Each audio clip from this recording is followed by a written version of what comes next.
अब देखते हैं नीट 2022 का question. The angular speed of a fly wheel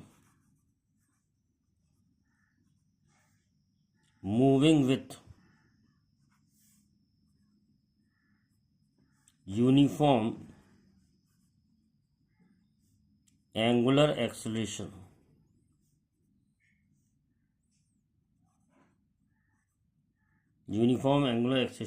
changes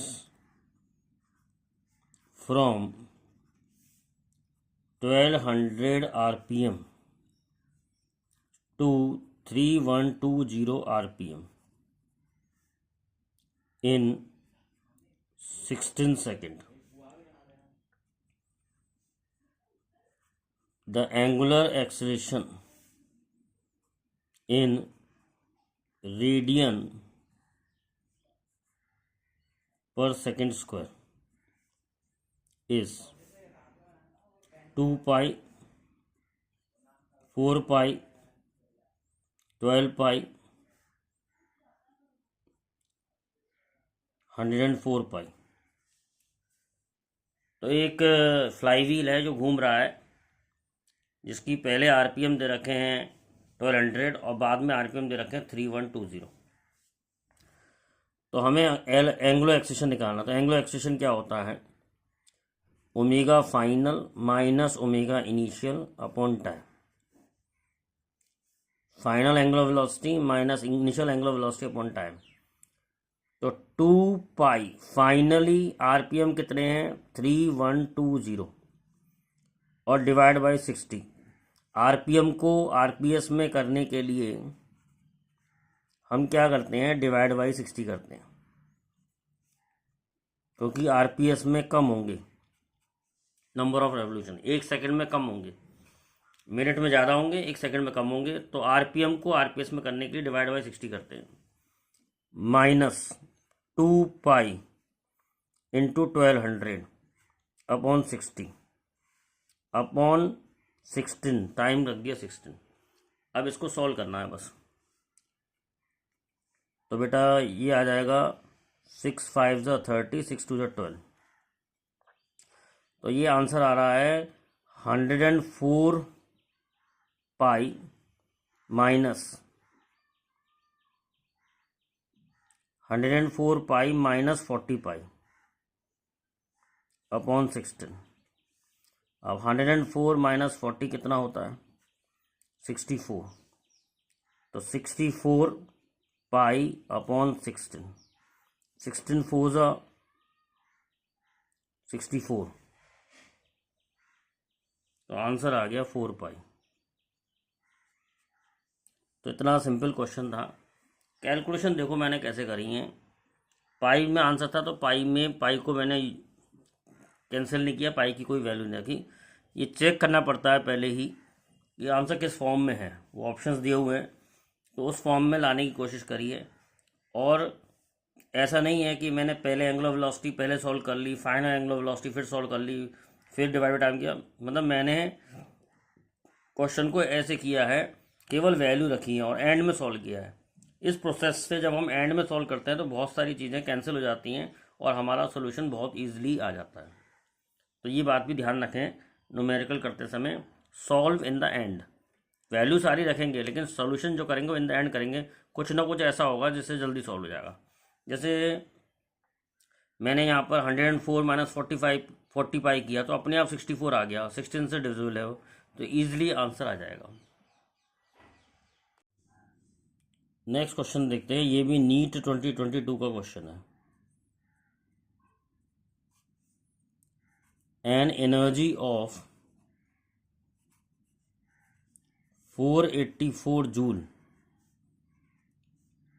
is spent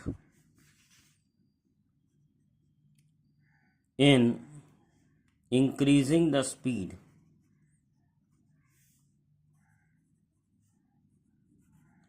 of a flywheel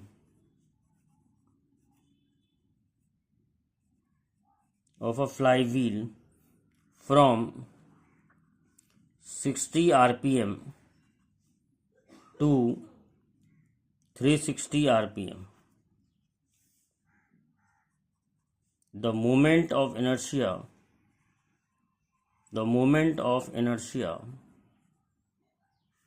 of the flywheel is number 1 0.07, number 2 0.7, number 3 3.22, number 4 430.8। अब देखिए energy लग रही है, फ्लाईव्हील क्या कर रहा है, रोटेट। जब फ्लाईव्हील रोटेट कर रहा है और हम उसे घुमा रहे हैं तो उसकी काइनेटिक एनर्जी चेंज होगी।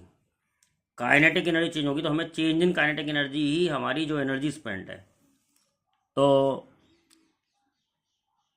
पहले कितनी काइनेटिक एनर्जी थी? Initially kinetic energy was half I omega square and finally उसकी काइनेटिक एनर्जी होगी हाफ आई ओमेगा 2 स्क्वायर। पहले ओमेगा 1 मान लो, फिर ओमेगा 2 मान लो। तो हमने जो एनर्जी दी है 484, वो होगी E final minus E initial. तो 484 is equal to half I omega finally कितना है 360 RPM है, तो 2 पाई इंटू 360 डिवाइड बाई, मैंने अगेन बताया 2 pi into 360 divide by 60 square, omega final square minus omega initial square 2 pi 60 upon 60 का square.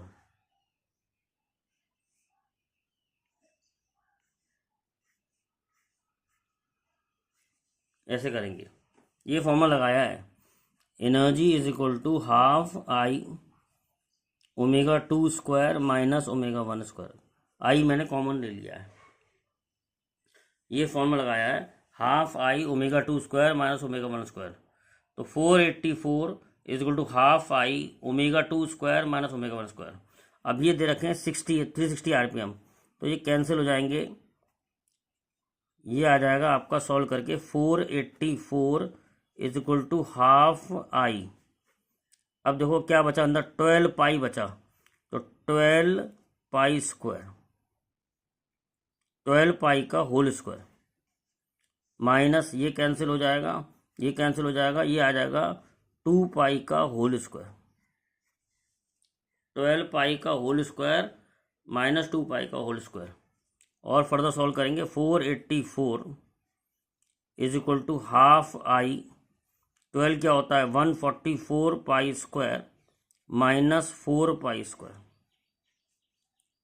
Further solve करें 484 is equal to half I 144 minus 4 140 pi square. तो हमें आई की value निकालनी है, तो आई की वैल्यू यहाँ सॉल्व करके दिखाते हैं। 484 इंटू 2 अपॉन 140 पाई स्क्वायर। तो कुछ कैंसिल हो रहा है तो कैंसिल कर लीजिए, 2 7 ज़ा 14 0, 2 7 ज़ा 14 0।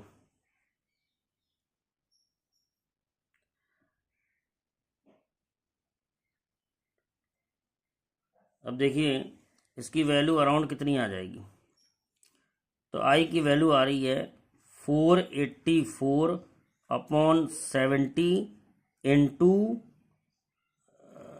इंटू पाई स्क्वायर को हम 10 लिख सकते हैं, और इसको अप्रोक्सीमेटली अप्रोक्स कर लो, इसे अप्रोक्सीमेटली 490 मान लो अप्रोक्स अपॉन 700, तो ये वैल्यू आ जाएगी 0.7। ये अप्रोक्सीमेशन किया है मैंने जल्दी सॉल्व करने के लिए। 484 को मैंने नियरेस्ट डिविजिबल मान लिया, 7 का नियरेस्ट होता है 490, 7 7 49 है, इसलिए 490 मान लिया।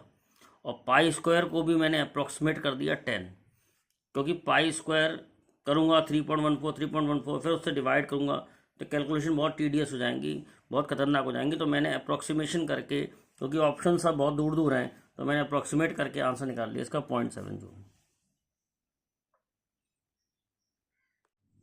नेक्स्ट क्वेश्चन देखते हैं। नीट 2021 का। For a circular ring from a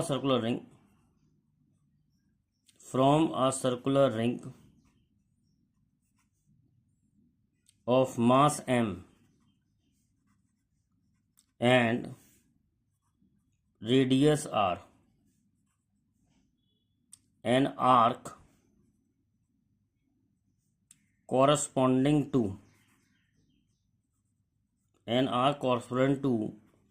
90-degree sector is removed. The moment of inertia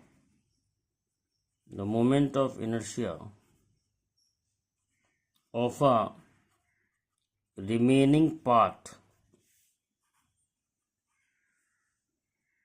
of the ring about an axis passing from center and perpendicular to plane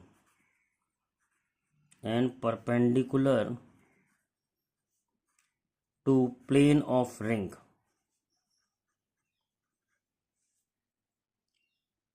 to the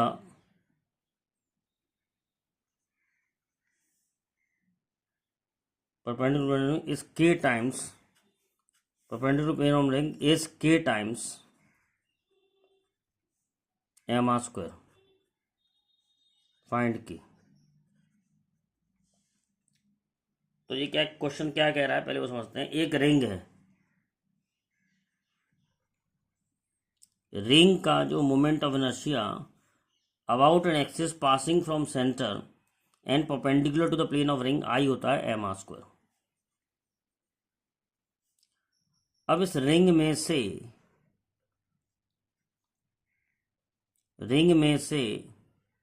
90 degree का portion cut कर लिया गया है, मतलब 90 degree cut कर लिया गया है, तो रिंग का मास कम हो जाएगा। रिंग रह गई 3/4, 1/4 कट कर लिया। 1/4 कैसे निकाला? 90/360। पूरी रिंग जो होती है 360 होती है और 90 का पोर्शन काट लिया उसमें से, तो रिमेनिंग रिंग जो रह जाएगी वो 3/4 रिंग रह जाएगी। और 3/4 रिंग का जो मोमेंट 3/4 रिंग जो रह जाएगी उसका मास कम हो जाएगा 3m/4। अब मेरी एक बात ध्यान रखनी है कि रिंग में से रिंग कटेगी, डिस्क में से डिस्क कटेगी, तो मोमेंट ऑफ इनर्शिया का फार्मूला सेम रहता है, चेंज नहीं होता। जैसे mr² है तो अभी भी mr² ही रहेगा। डिस्क का mr²/2 है तो mr²/2 रहता है। तो जो नया मोमेंट ऑफ इनर्शिया होगा उसका फार्मूला mr² ही रहेगा, पर मास चेंज हो गया है 3/4 mr²। तो वो जो कह रहा है जो आई डैश है फाइनली वो k टाइम्स mr² है। तो k की वैल्यू कितनी आ गई? 3/4। ऑप्शन इसमें दे रखे थे 3/4, 7/8, 7/4, 1/8। तो आंसर हो गया 3/4। एक बार और समझेंगे। एक रिंग है, उसका मोमेंट ऑफ इनर्शिया mr² है, और अगर उसमें से कुछ कट जाए तो उसका भी फॉर्मूला सेम होता है mr²। इस केस में मास जो है चेंज हो जाएगा, रिंग का काटने से 1/4 मास कम हो जाएगा, तो 3/4 मास रह जाएगा। तो नया मोमेंट ऑफ इनर्शिया फार्मूला वही लगाया है रिंग का mr², पर मास चेंज हो गया है 3/4 mr²। अब उसने कहा है कि ये जो मोमेंट ऑफ इनर्शिया है वो mr² का k टाइम्स है, तो k की वैल्यू कंपेयर करने पे कितनी आ रही है? 3/4। तो आंसर इज 3/4। अब देखते हैं बेटा नीट 2019 का question. NEET 2019, a solid cylinder of mass 2 kilogram and radius 4 centimeter is rotating about its axis at a rate 3 rpm. The torque required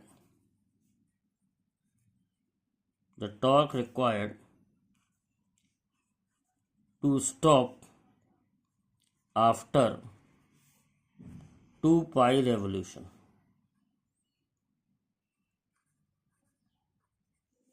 Number 1, 2 into 10 की power minus 3 newton metre. Number 2, 12 into 10 की power minus 4 newton metre. Number 3, 2 into 10 की power 6 newton metre.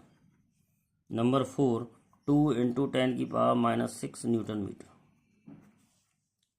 कह रहा है solid cylinder है, इसको हमें torque निकालना है.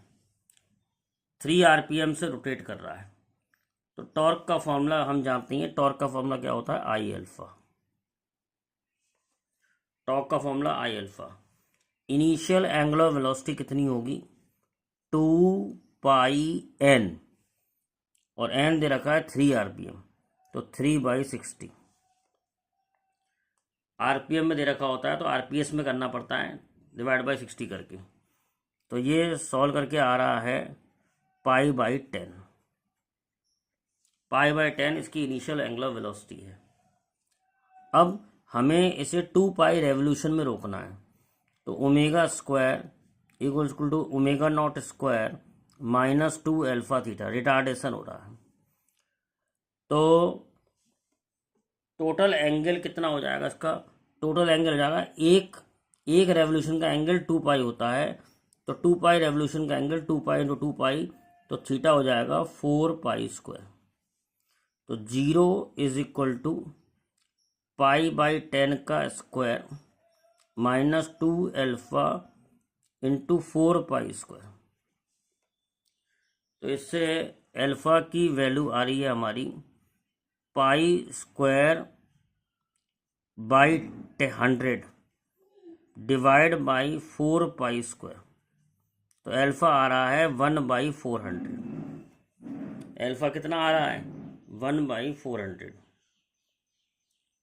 डिवाइड बाई 8 पाई स्क्वायर होगा. 4 इंटू 2 8, तो ये आ जाएगा 1/800. तो ये आ रहा है हमारा अल्फा. और हमने पढ़ा है torque is equal to I alpha. अब सॉलिड सिलेंडर है. सॉलिड सिलेंडर का मोमेंट ऑफ इनर्शिया क्या होगा? 2mr²/2 होता है. तो 2 इंटू रेडियस 4/100 का स्क्वायर. 2 इंटू 4/100 का स्क्वायर, ये हो गया आई, डिवाइड बाई 2. 2 इंटू 4/100 का स्क्वायर डिवाइड बाई 2. टॉर्क बराबर आई एल्फा. और एल्फा कितना दिया है? 1/800. तो कैलकुलेशन करें, 2 तो 2 कैंसिल हो गया. तो ये आ रहा है आपका 16/10⁴ इंटू 1/800. तो ये सॉल्व करेंगे तो 8 to the 16 into 10⁻⁻6 newton metre. तो ये फाइनल आंसर आ गया 2 इंटू 10⁻⁻6 न्यूटन मीटर. तो ज़्यादा कठिन क्वेश्चन नहीं है ये, सिंपली क्वेश्चन है. टॉर्क बराबर आई अल्फा और omega square is equal to omega not square minus 2 alpha theta. ये जो थीटा है ये 2 पाई रेवोल्यूशन का कैसे निकाला है वो समझ लो. एक रेवोल्यूशन में कितना घूमता है? 2 पाई. तो 2 पाई रेवोल्यूशन में कितना घूमेगा? 2 पाई इंटू 2 पाई, 4 पाई स्क्वायर. यही बात इम्पॉर्टेंट है कि थीटा कैसे निकाला है. बाकी तो कैलकुलेशन है, सिंपल क्वेश्चन है.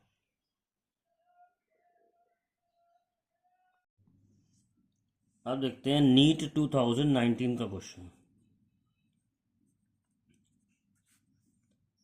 अ disc of radius 2 meter and mass 100 kilogram rolls on a horizontal floor. Its center of mass has a speed 20 centimetre पर second. How much work is required to stop it? तो option है 30 kilo joule, second option है 2 joule, third option है 1 joule, fourth option है 3 joule. तो अगर work नहीं theorem लगाएं तो change in kinetic energy is equal to work done. अब फाइनल काइनेटिक एनर्जी कितनी होगी? 0, क्योंकि उसे स्टॉप कर लिया। और इनिशियल काइनेटिक एनर्जी इसके अंदर 2 होंगी, एक होगी हाफ mv² और एक होगी हाफ I ओमेगा स्क्वायर। क्यों 2 होंगी? क्यों 2 होंगी? 2 इसलिए होंगी क्योंकि ये रोल कर रहा है। रोलिंग में दोनों एनर्जी होती है, काइनेटिक एनर्जी भी होती है और पोटेंशियल एनर्जी भी होती है। तो वर्क हो जाएगा हाफ, माइनस साइन मतलब वर्क रिक्वायर्ड टू स्टॉप है इसलिए माइनस साइन आ रहा है। तो वर्क हो गया total half mv² plus half I omega square value. अब हमें कुछ नहीं करना है, half mv² plus half I होता है mr²/2 डिस्क का, और एंगुलर वेलोसिटी को हम लिख सकते हैं v/r, क्योंकि अगर नहीं दिया होता है तो हम प्योर रोलिंग मानते हैं, और प्योर रोलिंग में v बराबर ओमेगा r होता है, तो v²/r²। तो आंसर आ गया हाफ mv² प्लस 1/4 mv², यानी कि सॉल्व करके आएगा ये 3/4 mv²। और इसमें v जो होती है, v वो सेंटर ऑफ मास की स्पीड होती है। तो इसको सॉल्व करें तो आ रहा है 3/4, मास दे रखा है इसका 100, और v दे रखा है 20 सेंटीमीटर पर सेकेंड, तो 20/100 का स्क्वायर, 20/100 का स्क्वायर। तो सॉल्व करेंगे तो आ जाएगा 3 × 100 × 4/100 डिवाइड बाई 4। तो आंसर आ रहा है 3 जूल। तो फिर समझ लें कैसे किया है। एक डिस्क घूम रही है और डिस्क के घूमने को रोकना है। तो हमने वर्क एनर्जी थ्योरम पढ़ी हुई है। According to work energy theorem, change in kinetic energy is equal to work done. तो वर्क डन का फॉर्मूला हो गया, फाइनल काइनेटिक एनर्जी 0 है और इनिशियल काइनेटिक एनर्जी रोलिंग की वजह से 2 है, ट्रांसलेशनल और रोटेशनल। अब अगर क्वेश्चन में नहीं दिया होता तो हम प्योर रोलिंग मानते हैं, और प्योर रोलिंग में v बराबर ओमेगा r होता है या ओमेगा बराबर v/r होता है।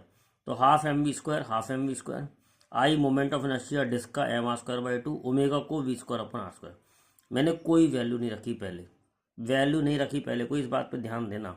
हाफ mv² सॉल्व करा, फिर 1/4 mv² सॉल्व किया, 3/4 mv², वैल्यू मैंने लास्ट में रखी है। इससे क्या होता है, बहुत सारी चीज़ें कैंसिल हो जाती हैं और आंसर इजीली ऑब्टेन होता है। तो आंसर हो गया 3 joule.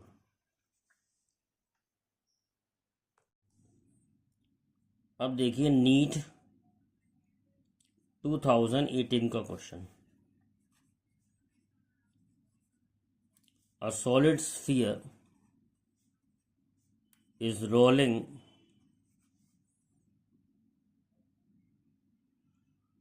on horizontal surface. A solid sphere is rolling on horizontal surface. Find ratio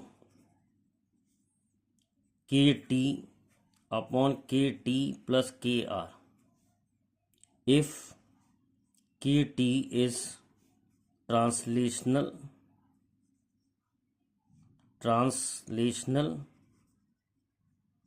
kinetic energy and kr is rotational kinetic energy। Option है 7/10, 5/7, 2/5, 10/7, ये ऑप्शन है। तो बेटा रोलिंग जब होती है तो दो एनर्जी होती हैं। रोलिंग जब होती है रोलिंग तो दो एनर्जी होती हैं, एक तो होती है हाफ mv² और एक होती है हाफ आई ओमेगा स्क्वायर। ये टोटल एनर्जी होती है, मतलब ये ट्रांसलेशनल है और ये रोटेशनल है। तो हमें ट्रांसलेशनल अपॉन टोटल का रेशो चाहिए, तो कैसे निकालेंगे? मान लो रेशो आर है, ट्रांसलेशनल हो गई हाफ mv² और रोटेशनल हो गई half mv² plus half I omega square. इसको और फर्दर लिखें, half mv² upon half mv², और सॉलिड स्फीयर है, सॉलिड स्फीयर का आई होता है 2/5 और m ओमेगा को ले सकते हैं v/r² और r² और आएगा। ये 2/5 mr² है, r² मैंने पीछे लिख दिया है, और ओमेगा v² अपॉन r²। तो आप देखोगे कि क्या क्या चीज़ें कैंसिल हो रही हैं। हाफ mv² कैंसिल हो जाएगा, नीचे से भी कॉमन आ रहा है, ऊपर से भी कॉमन आ रहा है। यहाँ बचेगा 1 और बचेगा, केवल बचेगा 2/5। हाफ mv² कॉमन लेके कैंसिल हो जाएगा। हाफ mv² ऊपर है, हाफ mv² नीचे भी है, हाफ mv² इधर भी है, तो हाफ mv² कॉमन लेके कैंसिल हो जाएगा। तो जब हम इसे सॉल्व करेंगे तो ये आंसर आएगा 5/7। बहुत सिंपल क्वेश्चन है, बहुत सिंपल। एक बार और समझ लें, सॉलिड स्फीयर रोल कर रहा है हॉरिजॉन्टल सरफेस पे, तो उसके अंदर दो काइनेटिक एनर्जी होंगी, एक होगी ट्रांसलेशनल काइनेटिक एनर्जी, एक होगी रोटेशनल काइनेटिक एनर्जी। तो टोटल एनर्जी ये है। तो पूछा क्या है? ट्रांसलेशनल अपॉन टोटल का रेशियो पूछा है। तो ट्रांसलेशनल लिख ली हाफ mv² और रोटेशनल लिख ली half mv² half I omega square. I moment of inertia solid sphere का 2/5 mr² डाल दिया, और जब नहीं बताया होता तो प्योर रोलिंग होती है। प्योर रोलिंग में ओमेगा बराबर v/r, पिछले क्वेश्चन में भी बताया था, प्योर रोलिंग में ओमेगा बराबर v/r। और नीट के सिलेबस में प्योर रोलिंग के ही क्वेश्चन आते हैं, इससे ऊपर के नहीं आते हैं। तो बहुत सिंपल सा क्वेश्चन है। अब देखते हैं नीट 2018 का question. A solid sphere is rotating freely about its axis in free space. The radius of a sphere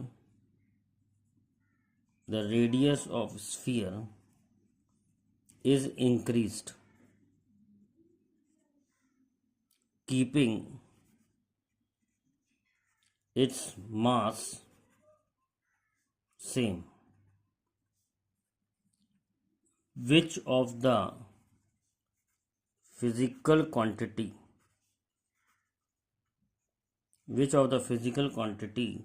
remain constant? Number 1, angular velocity.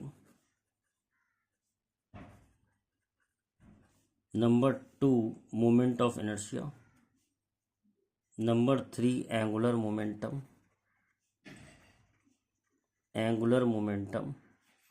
और number 4, rotational kinetic energy,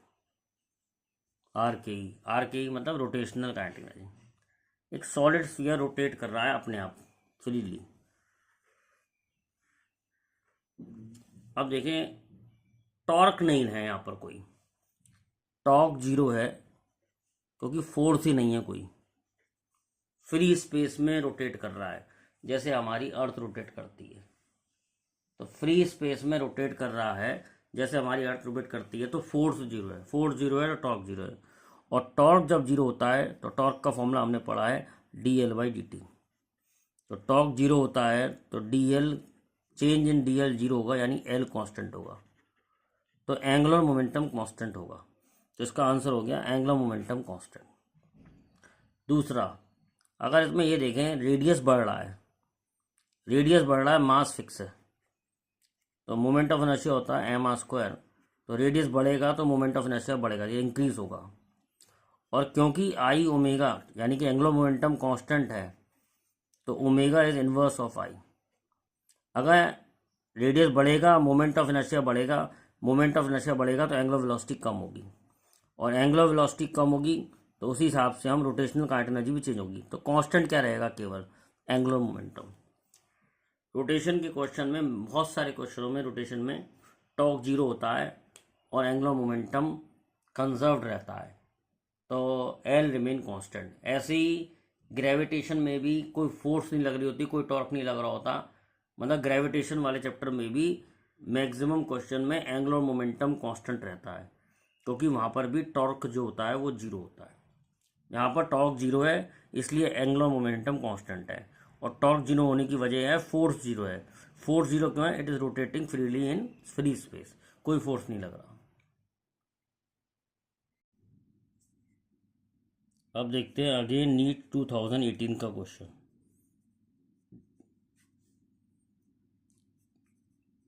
three objects, A solid sphere, B disc and C ring. Each has same mass and radius. Mass और radius same है। They all spin with the same angular velocity.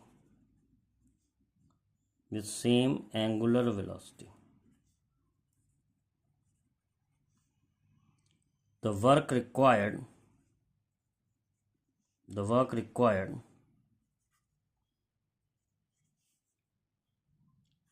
to bring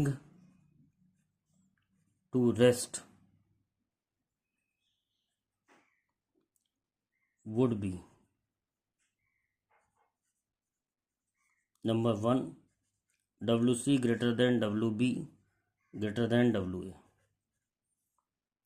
number 2 WA greater than WB greater than WC, number 3 WA greater than WC greater than WB, number 4 WB greater than WA greater than WC।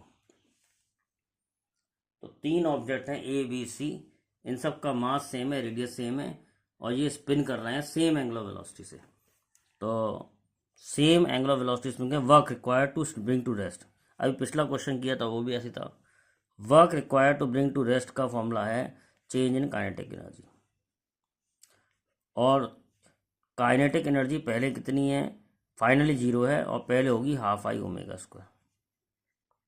यानी work जो है omega same है, half same है, तो moment of inertia के proportion है। तो सबसे पहले मोमेंट ऑफ इनर्शिया देख लेते हैं रिंग का होता है वो एम आर स्क्वायर, डिस्क का होता है एम आर स्क्वायर बाई 2, और स्फीयर का होता है 2/5 एम आर स्क्वायर। तो इसमें 1 आ रहा है, इसमें हाफ आ रहा है, और इसमें 2/5 आ रहा है।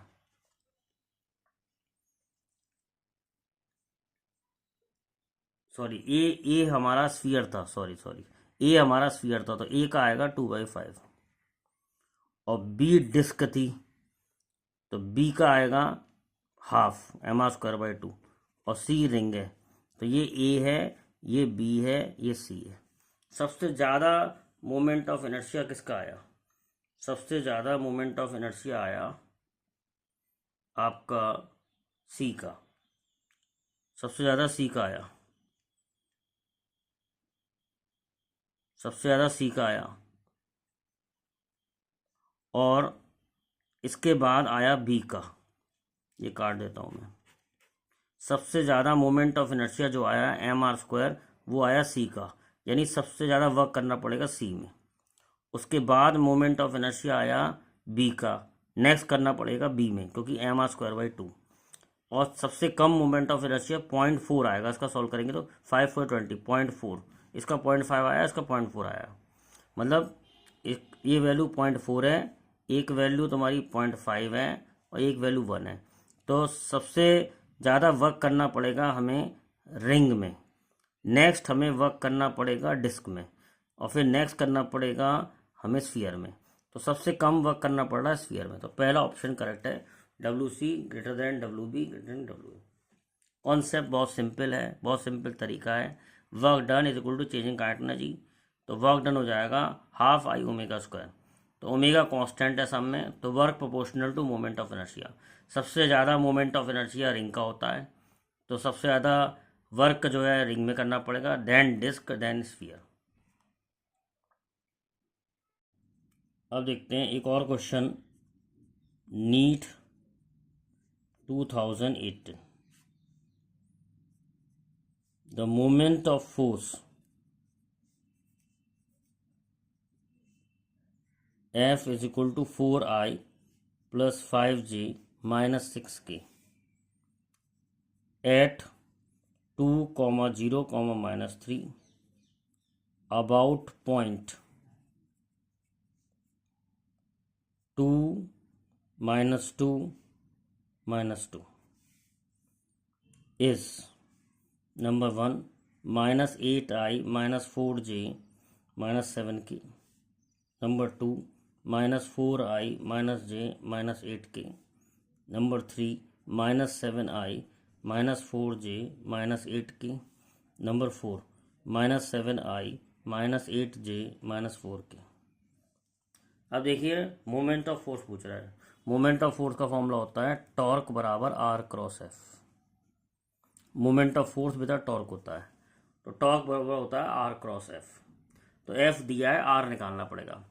इस पॉइंट पे फोर्स लग रही है और इस पॉइंट के अबाउट निकालना है, तो इसमें से इसे माइनस करेंगे, तब हमारा R वेक्टर आएगा 2 minus 2I plus 0 minus of minus 2J plus minus 3 plus 2K। तो ये R का फॉर्मूला आ गया, तो R आ गया 0I प्लस 2J